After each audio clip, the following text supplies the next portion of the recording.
Second. Okay, so the Ottoman Empire, that is to say the Turkish Empire of the 19th century, is a multinational, multi-ethnic empire, and by and large it's an empire that's sort of better to its ethnicities and its minority peoples than Europeans are to their minority peoples. But what you want to see here is that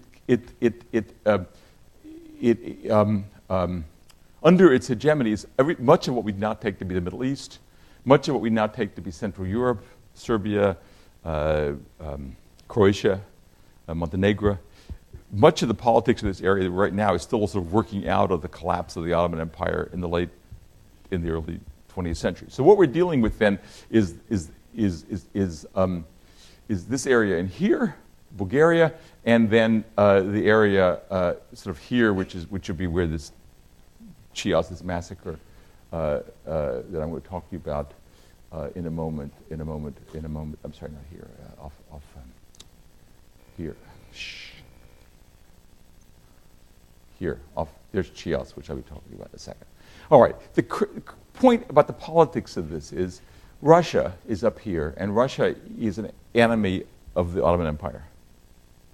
Because Russia wants access to the Black Sea and wants access to the warm water ports through Istanbul, Constantinople, and the Sea of Marmara and the Straits here, right?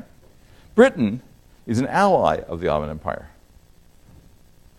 because Britain wants to keep Russia, is an enemy of Russia, because Russia has interests in the east, in Afghanistan, and where the British interests have political interests. So the alliances and the national interests for much of the 19th century is Britain, by and large, against, with Turkey and against Russia. So both of the cases we're talking about, again, are against what people take to be the overt national interests of the British. That's Gary Bass's point in what you're reading. So the debate that you're going to be seeing that you're reading part of when you get to Bulgaria is that Gladstone is on one side saying we should intervene because it's the right thing to do, and Disraeli, the prime minister, is saying we shouldn't intervene because it's against our national interest. So you see here now a debate in which Gary Bass, a political scientist, takes this to be a test case of is there such a thing as disinterested humanitarian intervention? He thinks there is. And there are political situations in which one can and does intervene without being hypocritical or actually in one's national interest. So let me just very briefly take you through these two cases. Sir?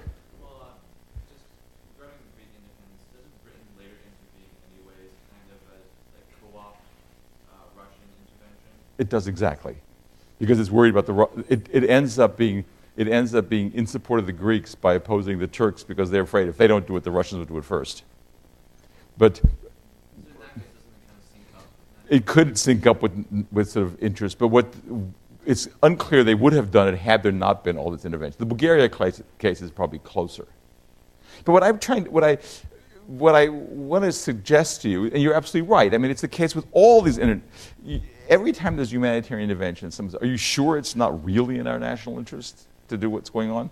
I mean, that's the realist version. They say, look, you think you're doing it, actually, if you look more carefully, it isn't. So in the Greek case, they finally intervene in the behalf of the Greeks, or that is to say, they oppose the Turks because they think the Russians are going to oppose the Turks.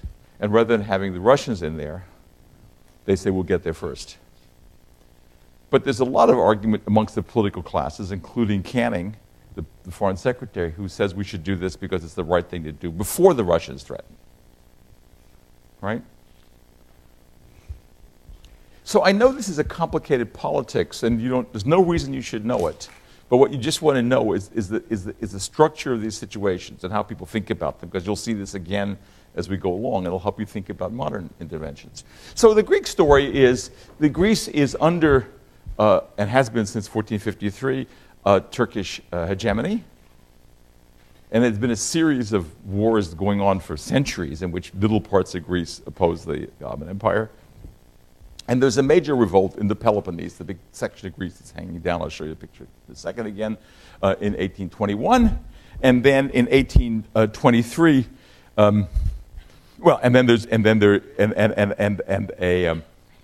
and a war ensues. No European power initially supported the Greek revolt because no one is really happy about destabilizing the Ottoman Empire. for good reason, as history will teach. Now, in 1822, a small group of Greek revolutionaries attacked a Turkish garrison on the island of Chios, which is off the coast of here. And in the course of that summer, killed about 20,000 Greek, many actually women and children, burnt large parts of the island, removed the men, brought in Turks, and basically wiped out the place. So it was what we might say an overreaction to this relatively small revolutionary attack on the Turks. Now that peace, that intervention, became a European cause célèbre. Canning, the British Foreign Secretary, in March 1823, before the Russians intervened, declared that when a whole nation revolts against its conqueror, the nation cannot be considered as piratical, but as a nation in a state of war, in which the two nations, and one can support one nation against the other nation. So you can see how this is the language we get today. When the Syrians revolt against their leader, when someone attacks his people, is this, if we were to intervene in their benefit, is this intervening for someone against the sovereign state? Or is this actually a nation reconstituting itself against another pseudo-nation? So what Canning is saying, the Greeks in revolt are, in a sense, a nation already, in the way that we talked about in the idea of forming a nation. And they're not pirates, they're a nation. And we're justified in supporting them. Well, where does that notion, how does the public come to accept and push these politics? A smaller public than before. Well, there's a series. One of the ways is through visual art. This is after Chios. I'm going to go back to Chios in a moment. A picture by Delacroix. Greece, represented as a young woman, as liberty is often represented, dying on the ruins of a Turkish of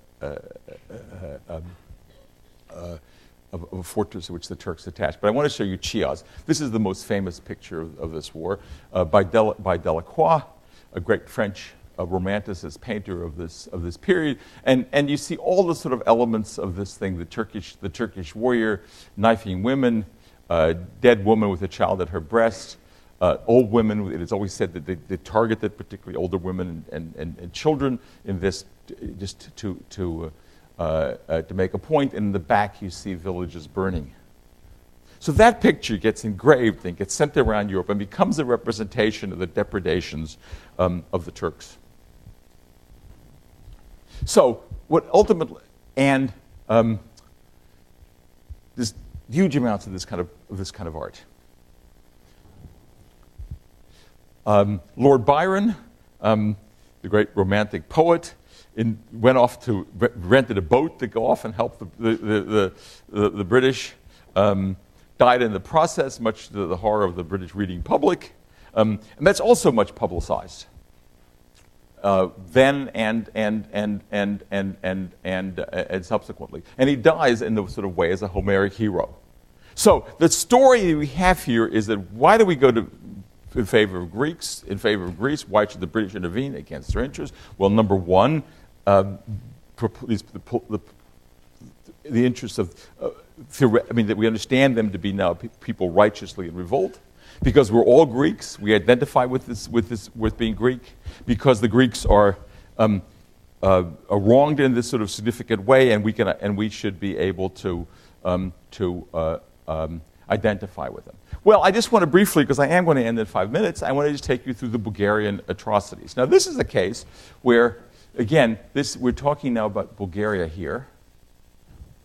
This is the part of the world that's going to be very much, we're not going to deal with this because it's not a history course specifically, but this is where World War II starts, World War I starts in Bosnia, where Bosnian nationalists attacked the Austrian crown prince.